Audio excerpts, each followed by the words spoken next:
एक क्वेश्चन दिया हुआ है, इसको भी हम लोग देख लेते हैं। कह रहा है कि rectangular plot measure 175 by 78 metre.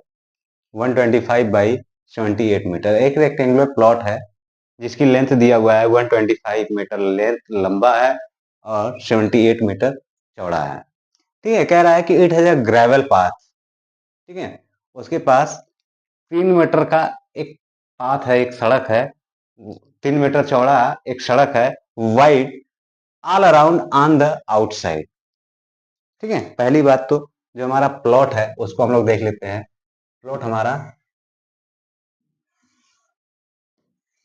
ये है और कह रहा है कि 3 मीटर आउटसाइड ऑल अराउंड, यानी यहां से भी 3 मीटर, यहां से भी 3 मीटर, यहां से भी 3 मीटर और यहां से भी 3 मीटर। ऑल साइड हमें एक सड़क बनाना है 3 मीटर का, तो चलिए हम सड़क भी बना देते हैं 3 मीटर का। ये हो गया। इसकी जो डायमेंशन दिया हुआ है वो कितना है? 175 और 78 दिया हुआ है। क्लियर? ठीक है, अब चलते हैं।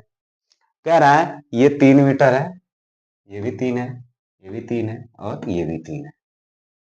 ठीक है, तो गिवन डेटा क्या क्या है और इसके बाद हमें क्या कह रहा है कि around on outside find the area of a path. हमें इस पाथ का एरिया फाइंड करना है। फिर कह रहा है कि and the cost of a gravelling at 75 metre per metre square. ठीक है, क्या कह रहा है कि ये जो एरिया निकला हुआ है, सड़क की जो एरिया निकलेगी उस एरिया पे हमें ग्रेवल यानी पत्थर भी लगाना है। ठीक है, ग्रेवल लगाना है और उसका कॉस्ट है 75 रुपया पर मीटर स्क्वायर। ठीक है, तो चलिए फाइंड करते हैं, देखते हैं। सबसे पहले तो हमें एरिया फाइंड करना है, तो एरिया हम पहले देख लेते हैं। Length of a plot, length of plot equals to कितना है? लेंथ ऑफ अ प्लॉट कितना है? 125 मीटर। अब इसके बाद length of length of plot with path कितना हो जाएगा? 125 मीटर तो लेंथ दिया ही है। ठीक है, फिर इसके बाद 3 मीटर दोनों साइड बढ़ रहा है। कितना? 3 मीटर इधर भी बढ़ रहा है, 3 मीटर इधर भी बढ़ रहा है, तो क्या हो जाएगा? यानी 2 × 3 इक्वल्स टू 125 प्लस 6 कितना हो जाएंगे? 131 आ जाएंगे। ठीक है, 131 मीटर हो जाएगा। अब इसके बाद ब्रेथ, ब्रेथ ऑफ प्लॉट कितना दिया हुआ है? 78 मीटर दिया हुआ है।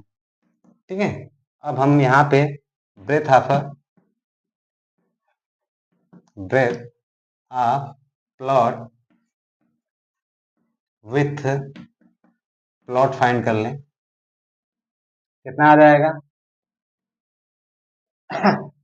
78 प्लस 3 मीटर इधर भी है, 3 मीटर इधर भी है, तो कितना हो जाएगा?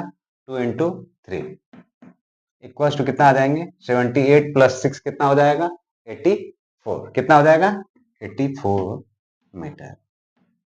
ये आ गया। अब इसके बाद क्या करेंगे? हमें दोनों एरिया निकाल करके माइनस कर देंगे, बाकी काम खत्म। दोनों एरिया निकालिए, तो पहले area area of plot with path minus area of plot without without path. ये क्या आ जाएगा? ये आ जाएगा एरिया ऑफ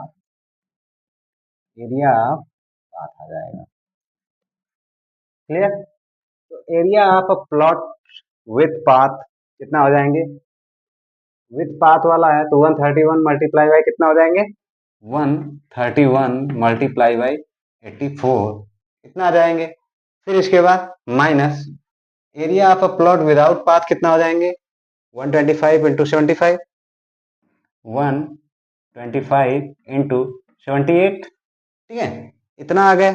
अब इसको जब आप लोग सॉल्व करेंगे ठीक है मल्टीप्लाई करके कर लेते हैं मल्टीप्लाई भी कर लेते हैं 131 84 ये आ जाएंगे 4 12 5 8 4 और 10 कितना आ गया 4 0 0 1 1 आ गया माइनस इसका भी कर लेते हैं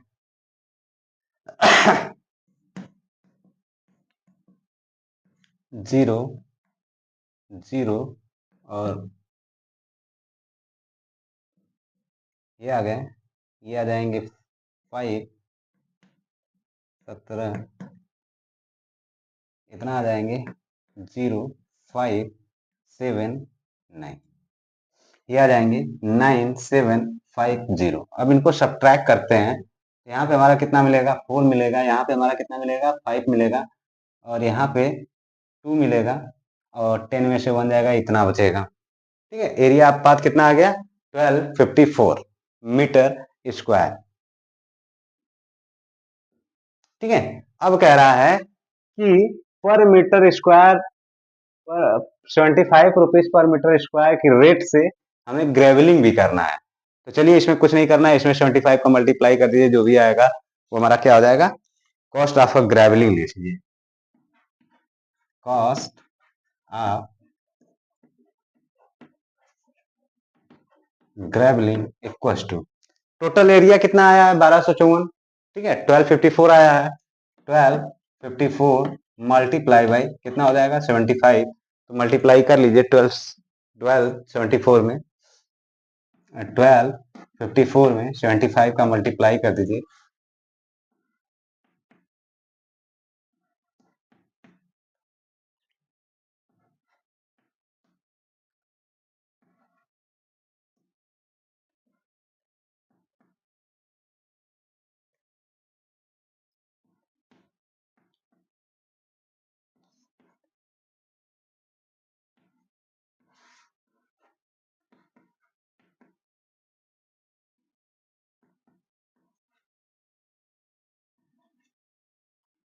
तो कितना आ जाएगा 94050 ये आ गया कॉस्ट 94,050